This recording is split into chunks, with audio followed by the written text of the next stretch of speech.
I'm Alexander Lowry, and today we'll be looking at some of the history of designs and security features of the most widely circulated currencies. So let's start with the most widely circulated currency in the world, the US dollar.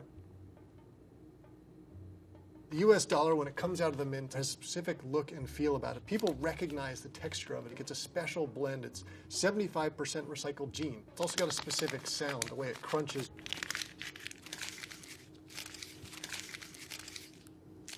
We talk about the dollar bills are the most widely circulated currency in the world. So taxi drivers in Russia, for example, don't want rubles, they want dollar bills. So the $1 bill really hasn't changed since 1929. The view is there's a cost-benefit analysis to it. If you adjust this, suddenly people who knew what it looked like and feel like in Azerbaijan or Russia or Brazil have to know what the new one looks like. So the US government feels it's not worth the time and the cost to update it. So we've got President George Washington. He's within the portrait. On the back of the bill, we'll find classic pyramid that everybody talks about. This is part of the Great Seal. We can trace it back to 1778. The $50 colonial had the 13 levels again. People look at it as a pyramid today, but it was basically the 13 colonies coming together. E pluribus unum, too many become one. And on top, we've got the all-seeing eye. Some people say is the eye of God. Others say the Masons put in by the Illuminati to remind us of something. So the $2 bill, you can see it's very similar to the one. You'll notice that both still have the portrait ring. The back was meant to represent something very special in the time of America. It was the signing of the Declaration of Independence. You will notice other bills don't have as much of a backfilling of a picture. Generally, when we talk about U.S. currency, we talk about these six. The two is sort of off on its own. Most people think it's out of circulation, but it's around, it's available, it's a special commemorative issue. Starting in the 90s, they began to overhaul the U.S. currency and eventually made their way to a lot more security enhancements. So if you'll notice the numbers down here in the corner, this is a color shifting ink that will change color depending on the angle you're looking at it, and that's a security feature. There's also the security strip. And you can see it from either the top or the bottom. So a little history around that. So they call these security threads. And these go back hundreds of years. So they originally were cotton. And the view was, if you had a cotton strand within your bill, what a counterfeiter would like to do before that happened was they would bleach this out and they would change it from 5 to 50. But if you've got a security stripe telling you what denomination the bill is, you can't do that quite as easily. So one of the big problems for a currency is stopping counterfeiting. And one easy way to do that, imagine you've got one of these pens. This is one of the old traditional pens where it's basically going to have an iodine reaction. So if it's real currency for US dollars, it's going to come out with that yellow marking. Whereas if we had a fake bill, if you use that same pen, it's going to come out more of a black-brown. Next up, we'll look at the oldest currency in the world, the Great British Pound.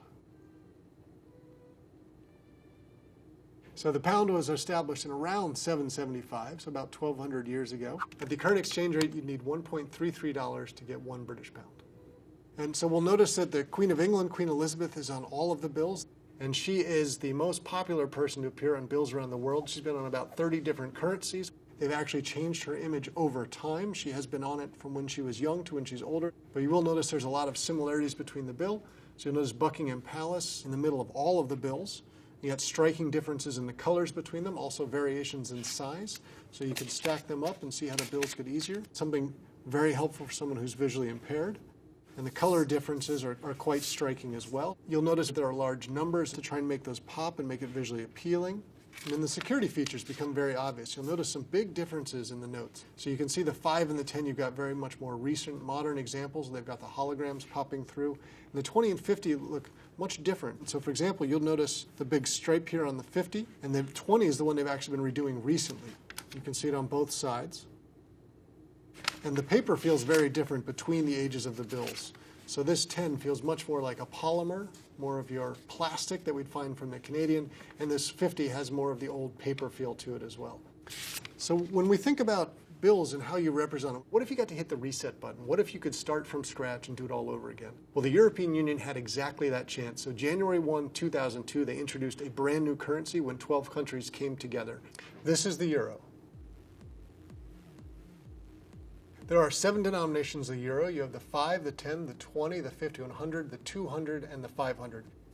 1 euro is 1.17 US dollars in today's exchange rate. So for example, the 5 euro is worth almost $6 here in the US. So what you'll notice from these bills is that there are some themes.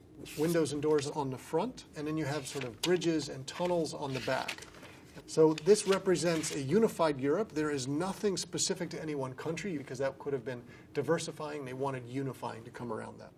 So let's imagine that we're visually impaired. What's going to help us stand out? If you think about a color wheel and the opposites that sit across from them, you'll notice that each bill stands out in that regard. So the 5 and the 10 next to each other in a currency level, wildly different coloring. So it's very easy for someone visually impaired to pick out. So when we look at the security features, you'll be able to see very easily the different holograms that appear. You'll notice that there's a representative face that's in the white space right here. It's meant to be one of those things where you've got to look for it to find it, because a photocopier would not be able to duplicate it in the same way.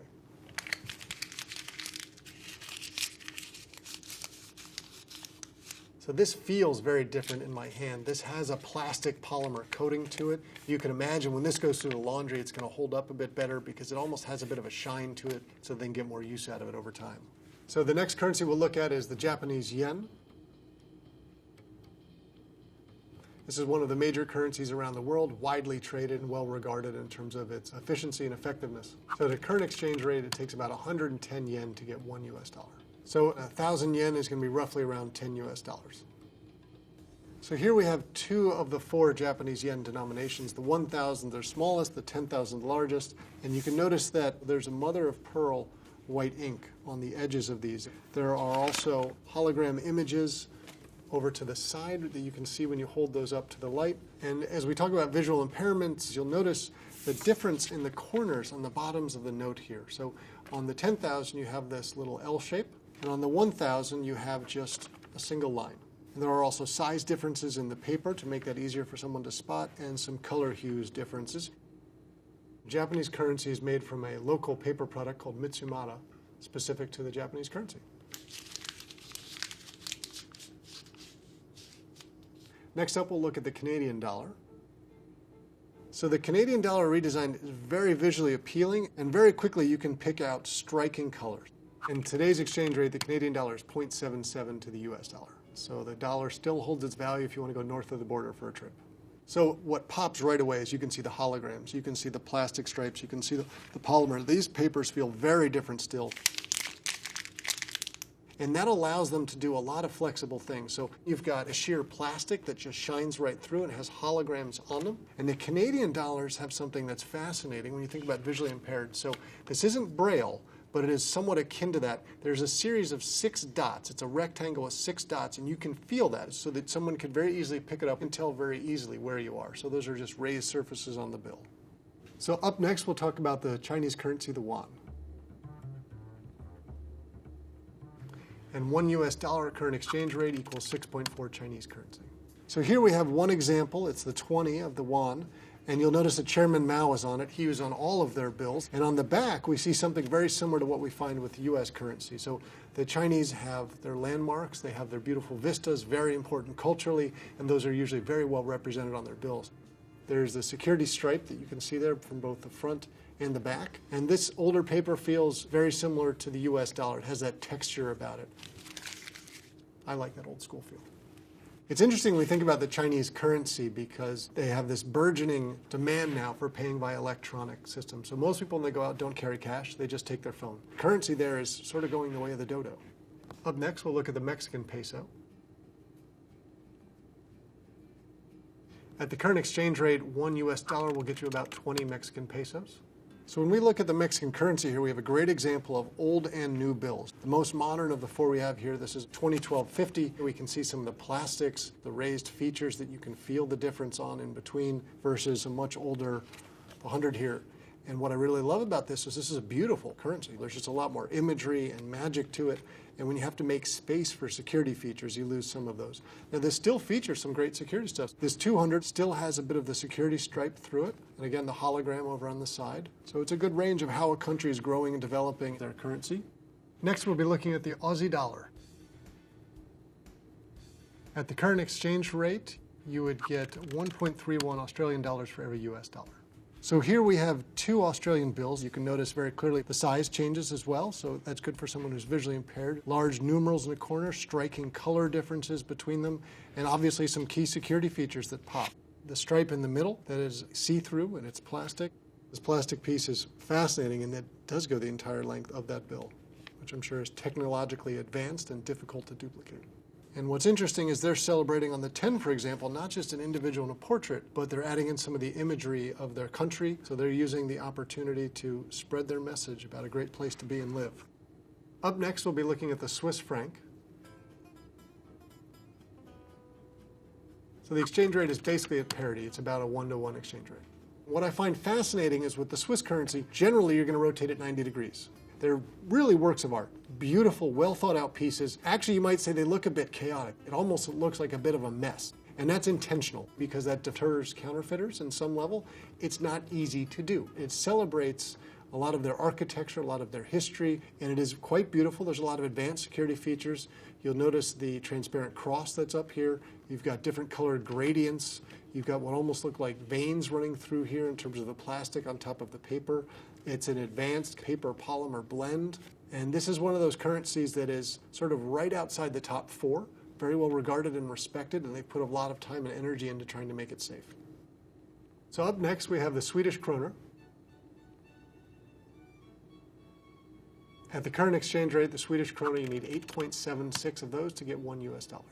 Very attractive book built into the image in terms of a hologram, so very well designed to be clever. Now this will be a number 20. This is half of it. The other half on that side. Together they make a 20, which you can see when you hold it up to the light.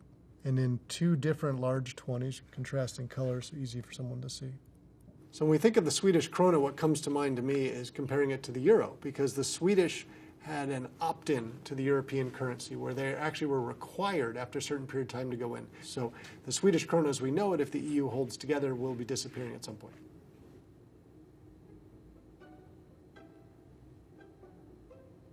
Up next, we've got 2 from the Indian currency. Now, we talked about before there are certain countries where they only have 1 person on all of their currency. In India, that's Mahatma Gandhi. Jamaica, I love that we have a woman on the front here. We don't see that too often, certainly not in U.S. currency. We've only ever had 1 real woman on the U.S. currency. That was Martha Washington when it was a U.S. silver certificate. So next we got Tanzania. So Tanzania is well regarded for their safaris. People come from around the world. It's a beautiful place. They've also got a watermark of a giraffe. So clearly this is a country that's trading on what's normal for them, which is the animals that are out there in the safari parks. Bank of Oman. So falconry is a big part of Middle East life. You can see that represented by the animals there. New Zealand dollar. This is a great example. We talk about a famous citizen of the country put on money. So Sir Edmund Hillary was a native son. He was the first to conquer Everest. He was the first to traverse the Antarctica via the South Pole. But on the back, you have the yellow-eyed penguin. And this is a bird native to New Zealand. It's in danger of becoming extinct, but it is something New Zealand people have pride in, and they are protecting it. So it's very interesting that one of their favored sons and perhaps one of their favorite animals come together on this bill. I think if we step back from this table and come up a 30,000-foot view, we can recognize there are some currencies that have been very well designed that just have lovely pictures that make you think, wow, this world is full of beauty, and I would love to see and visit some of these places. And it makes me appreciate all the artisans who have done all this time and effort to pull this together that we don't appreciate when it's just sitting in our wallet. We don't think about all that went into it to make it secure and to make it attractive and durable and cheap. Hungarian currency, certainly the best mustache.